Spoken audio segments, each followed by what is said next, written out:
क्या बात है। तो आज हम फील्ड में हैं और फील्ड में देखिए मुझे क्या मिला है। I have found a molted skin. लेकिन ये मोल्टेड स्किन किसकी है? बिना किसी डाउट के हम ये तो कह ही सकते हैं कि एक सांप की स्किन है। लेकिन आज मैं आपको बताऊंगा कि सांप की जो कैचुली जिसको कहते हैं, मोल्टेड स्किन जिसको कहते हैं, उसको देखकर आप क्या किसी सांप का आइडेंटिफिकेशन कर सकते हैं? चलिए इस सेशन में हम इसी की बात करते हैं। देखिए, सांप के जो स्केल होते हैं वो एपिडर्मल डिराइव्ड स्केल होते हैं। जैसे हम फिशेस के स्केल देखते हैं तो फिशेस के स्केल तो डर्मल डिराइव्ड होते हैं, लेकिन सांप की टिपिकल स्किन एपिडर्मल डिराइव्ड होती है। ये जो स्किन है ये केराटिन प्रोटीन की बनी है। वही प्रोटीन जिससे हमारे नाखून बनते हैं, उसी प्रोटीन के ये बने हुए होते हैं। अगली बात की इन स्केल का काम क्या है? इन स्केल्स की बात करें तो ये इनको एक तरीके से प्रोटेक्शन का काम करती है, लेकिन सबसे बड़ी बात की हार्श एनवायरनमेंट में जब इनकी बॉडी से वाटर लॉस को अगर बचाना है तो यही स्किन इनमें बहुत इंपॉर्टेंट हो जाती है। इनमें लोकोमोशन के लिए ये जो स्किन है वो इंपॉर्टेंट हो जाती है ना, मूवमेंट के लिए। डिफरेंट तरीके के इकोसिस्टम, ये बरोइंग भी हो सकते हैं, ये आर्बोरियल भी हो सकते हैं, है ना। और साथ ही साथ हम देखेंगे कि कीमोफ्लास अपने जो प्रेडेटर्स होते हैं उन प्रेडेटर्स को कंफ्यूज करने के लिए ये स्किन इनको अपने हैबिटेट में ब्लेंड होने के लिए बहुत जरूरी हो जाती है। अब आप देखोगे तो आपको सबसे पहले देखना है कि जो स्केल्स है, डर्मल स्केल्स में कोई पैटर्न आपको नजर आ रहा है। हालांकि डोर्सल स्केल माफ कीजिएगा, डोर्सल स्केल जो है उस पर कोई पैटर्न नजर आ रहा है तो डेफिनेटली अगर मैं मिड डोर्सल स्केल को देखूं तो किसी तरीके से कोई पैटर्न नहीं है। दैट मीन ये करेक्ट तो नहीं हो सकता, है ना। करेक्ट का भी आइडेंटिफिकेशन यही होता है। वहीं दूसरी ओर हम देखते हैं कि जो वेंट्रल बेली स्केल्स है वो बेली स्केल्स भी आपको लैटरल मार्जिन तक एक्सटेंड होते नजर आ रहे हैं। इसका मतलब ये सांप पॉइजनस हो भी सकता है और पॉइजनस नहीं भी हो सकता है। इसका हेड पोर्शन मेरे पास अभी यही मौजूद है। अगर मैं थोड़ा हेड को देखूं तो हेड्स पर मुझे शील्ड्स का पैटर्न नजर आ जाएगा। डेफिनेटली मुझे शील्ड पैटर्न नजर आ ही रहा है। और इन पैटर्न्स में अगर मैं ये पहचान लूं कि जो लोरियल स्केल है वो लोरियल स्केल जो नेजल और ऑप्टिक के बीच में है, अपर इंफ्रालेबियल में वो आंख को भी टच कर रहा है तीसरा वाला, और नेजल को भी टच कर रहा हो, दैट केस हमारा सांप कौन सा होना चाहिए? कोबरा होना चाहिए। लेकिन स्किन फिलहाल फिर से मुझे थोड़ा सा कंफ्यूज कर रही है। स्किन के ऊपर भी आप देखेंगे तो मुझे ऐसा कोई स्पेसिफिक पैटर्न दिखा था। मैं थोड़ा पास से दिखा देता हूं आपको। ये इसका रिवर्स आपको फेस नजर आ रहा होगा। मैं भी आपको फोटोज भी दिखा दूंगा।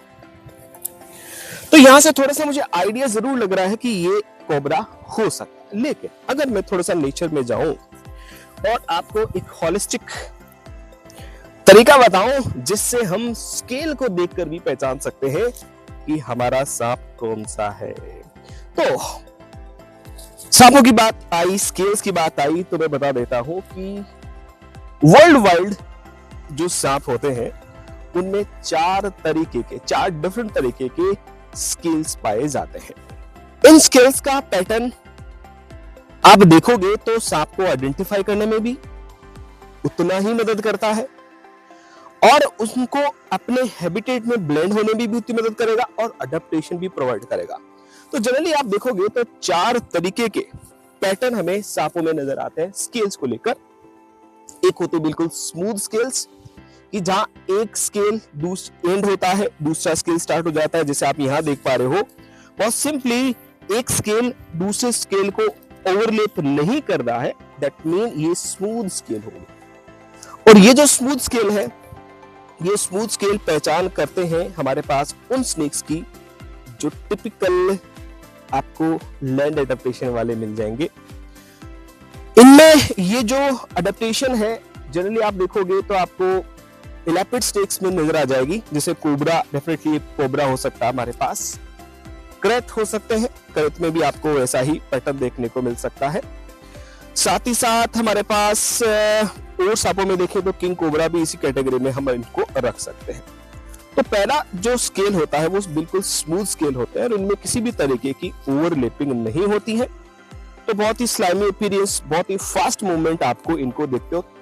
थोड़ा हैबिटेट का जो फ्रिक्शन है उस फ्रिक्शन को भी ये क्या करते हैं, अवॉइड कर सकते हैं। दूसरी तरीके के जो स्केल्स होते हैं वो होते हैं कील स्नेक है। हालांकि कील स्नेक में दो कैटेगरी आती है कि एक स्केल के जो सेंट्रल मार्जिन है उस मार्जिन पे एक रिज निकली हुई रहती है।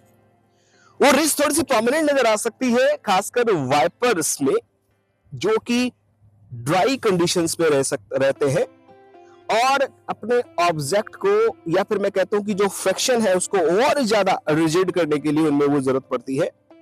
वाटर को जो एक्सेस लॉस है उसको भी बचाया जाता है उस कील्ड जो हम कह देते हैं स्केल की वजह से। तो आपको वाइपर्स में, सो स्केल वाइपर्स में आप देखोगे तो कील्ड एक सेंट्रल रिज लाइन आपको उठी हुई मिलेगी, वो हमें वाइपर में नजर आते हैं। तीसरा, हमारे पास कुछ ऐसे भी स्नेक्स हैं जिनमें जो सेंट्रल रिज होती है वो इतनी ज्यादा प्रोमिनेंट नहीं होती है। जैसे आप रेड स्केट स्नेक को देखो, जैसे आप जीरो पिस्केटर जो वाटर स्नेक है आप उसको देखोगे, ट्रिंकेट स्नेक को देखोगे, तो इन स्नेक में क्या है कि इनका जो सेंट्रल रिज है वो प्रोमिनेंटली उभरी हुई नहीं रहती, तो उनको जो आर्बोरियल एडेप्टेशन है वो प्रोवाइड कराती है। स्लिदरिंग जो नेचर है उनकी, बिल्कुल फास्ट मूविंग जो उनका अपीयरेंस है वो प्रोवाइड कराता है। वही जो चौथे तरीके के स्केल्स होते हैं वो बिल्कुल स्मूथ स्केल होते हैं, छोटे छोटे बॉडी पर स्केल्स होते हैं, एम्बेडेड स्केल्स वो होते हैं। और वो स्केल्स हमें जनरली जो बरोइंग नेचर वाले स्नेक है, जैसे मैं बात कर लूं सैंड बोआ की, तो सैंड बोआ में आपको छोटे छोटे स्केल्स नजर आ सकते हैं, स्मूथ स्केल्स नजर आ सकते हैं। साथ ही साथ जो आप डेजर्ट में आएंगे तो सिंदोल हेडेड स्नेक को देखेंगे, तो उन सांपों में बहुत ही प्रोमिनेंट स्मूथ स्केल्स आपको देखने मिलते हैं, जिसकी मदद से आसानी से वो क्या कर सकते हैं, अपने जो बरोइंग नेचर है उसको एग्जीक्यूट कर सकते हैं। तो जब कभी भी सांप को देखें, सांप की कैचुली को देखेंगे, तो स्केल्स के पैटर्न के बेसिस पर आप बहुत आसानी से समझ सकते हो कि कौन सा सांप की बात कही गई है, कौन से सांप जहरीले होते हैं, कौन से जहरीले तो दोस्तों नहीं होते हैं। इस सेशन में आपने सीखा कि आप कैसे एक कैचुली को देखकर भी, कैचुली पर डोर्सल स्केल और वेंट्रल स्केल्स के पैटर्न को देखकर भी आपको सांप का एग्जैक्ट आइडेंटिफिकेशन कर सकते हो।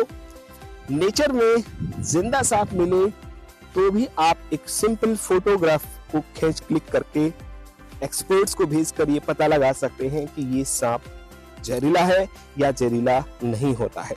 हालांकि हेड के जो सील्स होते हैं वो एक क्लियर कट आइडेंटिफिकेशन हमें बता देते हैं, फिर भी नेचर में हम एक आइडिया लगा सकते हैं कि कौन सा सांप की ये स्किन आपको देखने को मिलेगी। तो उम्मीद करता हूं कि अगली बार जब आपको एक सांप मिले तो आप उसको मारोगे नहीं। ध्यान रखिएगा, हमेशा एक्सपर्ट को बुलाइएगा, क्योंकि सांप हमारे इकोसिस्टम की वो एक कलाकार है, वो एक स्तंभ है जो स्टेबिलिटी लेकर आते हैं। प्रेडेटर्स का नंबर आप देखेंगे तो अब इवोल्यूशनरी पॉइंट ऑफ टाइम में स्पीसीज के नंबर बहुत ड्रास्टिकली कम होते जा रहे हैं, जो हमारे इकोसिस्टम के लिए अच्छे नहीं है, क्योंकि प्रेडेटर्स जो हर्बीवोर्स होते हैं उनके पॉपुलेशन को, उनके पॉपुलेशन डायनामिक्स को कंट्रोल करते हैं। तो इस सेशन में इतना ही। जाने से पहले इस वीडियो को लाइक जरूर करेंगे, आपके क्वेश्चन को कमेंट बॉक्स में जरूर बताएंगे और इस चैनल को सब्सक्राइब करेंगे। Thank you. I am Dr. Rakesh.